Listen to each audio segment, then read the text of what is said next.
Morning. এখন যে ভিডিওটা শেয়ার করব, মানে যে কেসটা শেয়ার করব, এটা একটা মাল্টিপল রোগ জর্জরিত একজন মানুষের খুব কমপ্লেক্স একটা ব্যাপার নিয়ে। আচ্ছা, যেটা তোমরা রিপোর্ট দেখতে পাচ্ছ এখানে, আমি যেটা প্রেসক্রিপশন লেখা ছিল আরজিকর থেকে সেটা আমি দেখাচ্ছি না, আমি রিপোর্টটাই দেখাচ্ছি, ল্যাব রিপোর্টটাই দেখাচ্ছি। ওখানে আরও গভীরে লেখা ছিল, মানে আরজিকরের যে কেস টেকিংটা একদম প্রপার আমাদের মতো কেস টেকিং লেখা ছিল। আচ্ছা, কিন্তু ওটা দেখালে না অনেক কিছু মানে পার্সোনাল ইনফরমেশন বেরিয়ে যাবে, ওই জন্য আমি দেখাচ্ছি না। আচ্ছা, ল্যাব রিপোর্টটাই দেখো। এখানে দেখা যাচ্ছে যে লিম্ফ নোড অনেক এনলার্জ হয়ে আছে, multiple discrete enlarge lymph node, যেটা লেফট অ্যাক্সিলারি রিজিয়ন, মানে হচ্ছে বাঁ দিকের বগলে, ঠিক আছে। আচ্ছা, যেটা লার্জেস্ট সেটা হচ্ছে 27x19 মিলিমিটারের হলো। আচ্ছা, তার সাথে ফোকাল নর্মাল ফ্যাটি হাইলাম দেখতে পাওয়া যাচ্ছে না, সেটা লস হয়ে গেছে। আরও বিভিন্ন ধরনের সমস্যা আছে, যেটা হেটেরোজিনাস ইগোডেক্সার হয়ে আছে। আচ্ছা, ইরেগুলার মার্জিন, যেগুলো একদমই আমাদের খুব একটা ভালো ঠিকঠাক জিনিস নয়।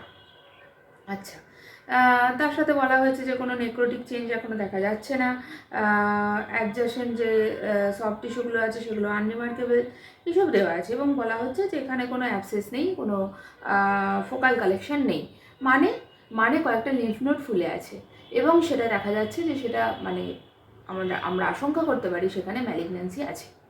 ভালো কথা, এটা উনি আমাদের সাথে শেয়ার করেন। কবে শেয়ার করেন? 13/7/2025, ঠিক আছে। আচ্ছা, তারপর ওনাকে অনলাইনে ওষুধ পাঠানো হয়। আচ্ছা, ওনার শুধুমাত্র যে এটা আছে তা নয়, তার সাথে ওনার আরও কিছু বিভিন্ন সমস্যা আছে। তার মধ্যে একটা হচ্ছে ওনার টেন্ডোক্যালকেনিয়াসটা ফোলা ছিল, এখন আছে বলাটা ভুল হবে।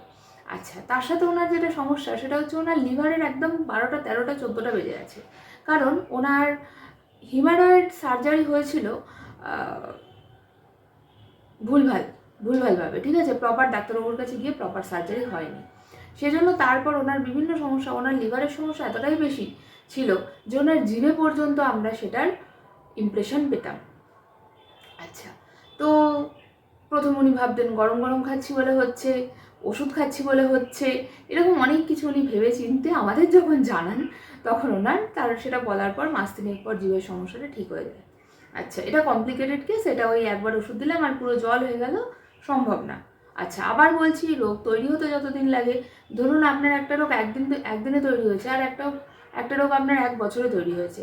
যেটা একদিনে তৈরি হওয়া রোগ সেটা আগে সারবে, যেটা 1 বছরে তৈরি হয়েছে সেটা পরে সারবে। আপনি 1 বছরে বা 15 বছরে 25 বছরে তৈরি হওয়া একটা রোগকে 3 দিনে এনে যদি মনে করেন পুরো সেরে যাবেন, তাহলে সেটা ঠিক নয়। বোঝা গেল? আচ্ছা, এই এক্সপেকটেশন না রাখাই ভালো। তো ইনি বললাম প্রথমে উনি কবে আমাদের সাথে প্রথম যোগাযোগ করেছিলেন, এই রিপোর্ট দেখিয়েছিলেন অ্যান্ড অল।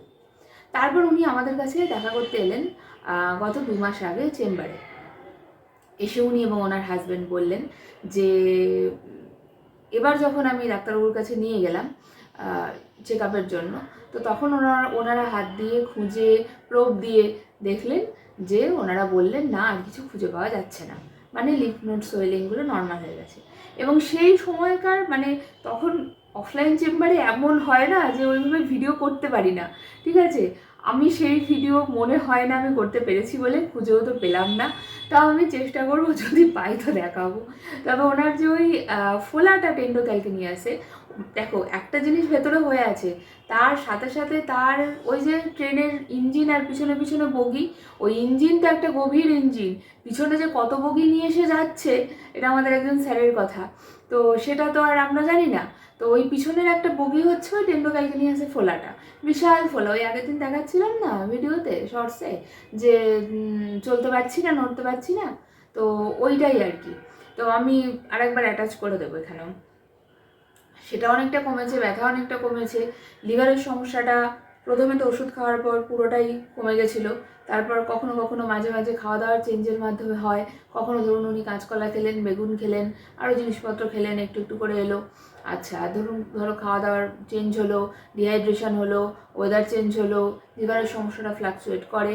তবে এই লিম্ফ নোডের সোয়েলিংটা যে ডাক্তারবাবু বলেছেন আর খুঁজে পাওয়া যাচ্ছে না, এটা সত্যিই ঈশ্বরের আশীর্বাদ, তোমাদের ভালোবাসা, তোমাদের আশীর্বাদ।